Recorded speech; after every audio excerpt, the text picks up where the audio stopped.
Bienvenue dans cette exploration mathématique proposée par Math au carré, le service de soutien scolaire pour le collège, le lycée et même après le bac. Bonjour. Aujourd'hui, on se penche sur une fonction vraiment incontournable en terminale, le logarithme népérien. On le note ln. Tout à fait.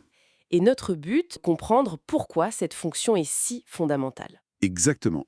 Et pour bien saisir ce qu'est le logarithme népérien, l'idée clé, c'est de penser d'abord à l'exponentielle. Ah oui, la fonction exponentielle. Oui, parce que le logarithme népérien, c'est tout simplement sa fonction réciproque, son inverse si on préfère. D'accord. Alors rappelons juste pour l'exponentielle, la fonction qui a x associe exponentielle de x. Elle est continue, Oui, strictement croissante sur tous les réels, c'est ça.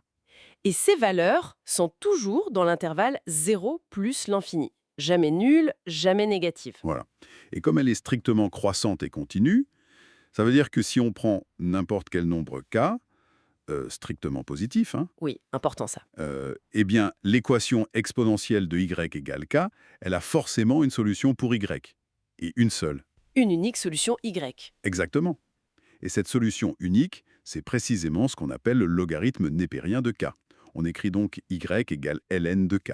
Ce qui veut dire que la fonction ln, elle n'est définie que pour des nombres strictement positifs. C'est ça. C'est tout à fait ça. Le domaine de définition, c'est 0 plus l'infini. Ok.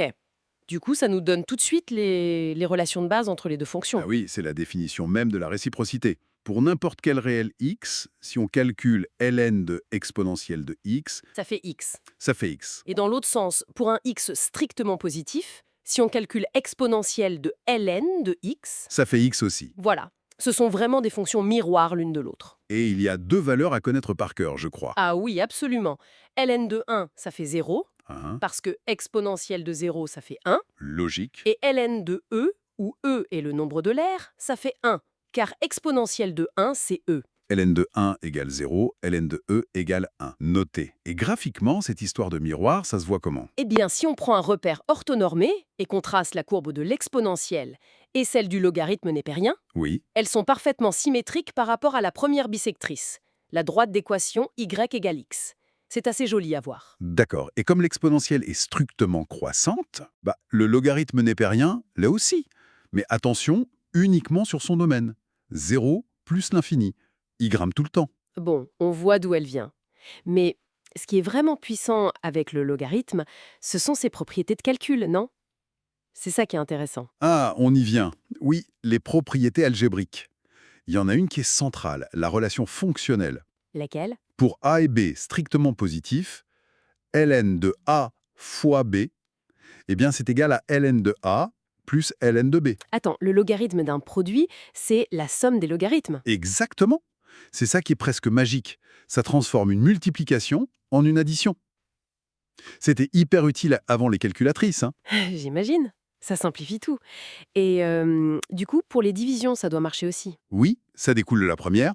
Par exemple, ln de 1 sur A, c'est moins ln de A. Logique, car 1 sur A, c'est A puissance moins 1. Ah, mais oui, ça marche aussi avec les puissances n. Tout à fait. ln de A à la puissance n, où n est un entier, c'est n fois ln de A. On sort l'exposant. Donc ln de A sur B, c'est ln de A moins ln de B. Parfait. Et c'est valable aussi pour les racines.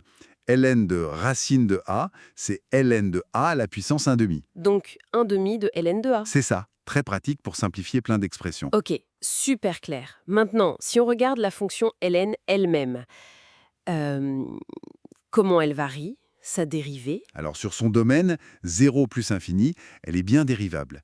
Et sa dérivée est incroyablement simple. Ah oui? La dérivée de ln de x, c'est juste 1 sur x. Juste 1 sur x, c'est tout. C'est tout. Et comme x est dans 0 plus infini, x est positif. Donc 1 sur x est toujours positif. Ce qui confirme bien qu'elle est strictement croissante, puisque sa dérivée est positive. Exactement. Mais attends, 1 sur x, ça devient de plus en plus petit quand x devient grand. Ça veut dire qu'elle monte de moins en moins vite. C'est une excellente observation, c'est précisément ça. La pente de la courbe, donnée par la dérivée 1 sur x, diminue quand x augmente.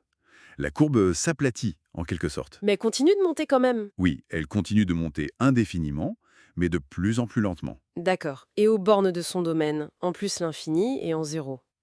Alors quand x tend vers plus l'infini, ln de x tend aussi vers plus l'infini. Mais comme on disait, c'est une croissance lente. C'est ça la croissance comparée. Oui, par exemple, si on regarde ln de x divisé par x, eh bien, ça tend vers 0 quand x tend vers plus l'infini. L'exponentielle, elle, gagne toujours contre x, le logarithme, lui, perd. Ok. Et à l'autre bout, quand x s'approche de 0, mais par valeur positive. Là, ln de x plonge vers moins l'infini. La courbe descend très vite le long de l'axe des ordonnées. L'axe des ordonnées d'équation x égale 0 est une asymptote verticale. Parfait. Bon, je crois qu'on a fait un bon tour. Si on devait résumer l'essentiel en un astuce rare, Ln, fonction réciproque de l'exponentielle, définie sur 0 plus l'infini. strictement croissante, Transforme produit en somme, quotient en différence, puissance en produit. dérivée 1 sur x. Limite en 0 plus, moins l'infini, limite en plus l'infini, plus l'infini.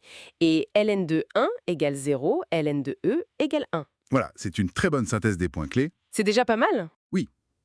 Et pour aller un peu plus loin, on pourrait se demander ce qui se passe quand on compose le logarithme avec une autre fonction, disons u de x. Ah oui, genre ln de x carré plus 1. Par exemple, on a une formule pour la dérivée de ln de u de x, à condition que u de x soit strictement positive, bien sûr. Et c'est quoi cette formule? La dérivée, c'est u' de x sur u de x. C'est une formule très très utile pour étudier les variations de fonctions plus complexes. D'accord, u' sur u. Donc ça ouvre la porte à l'étude de plein d'autres fonctions. C'est une bonne piste pour continuer à explorer. Tout à fait.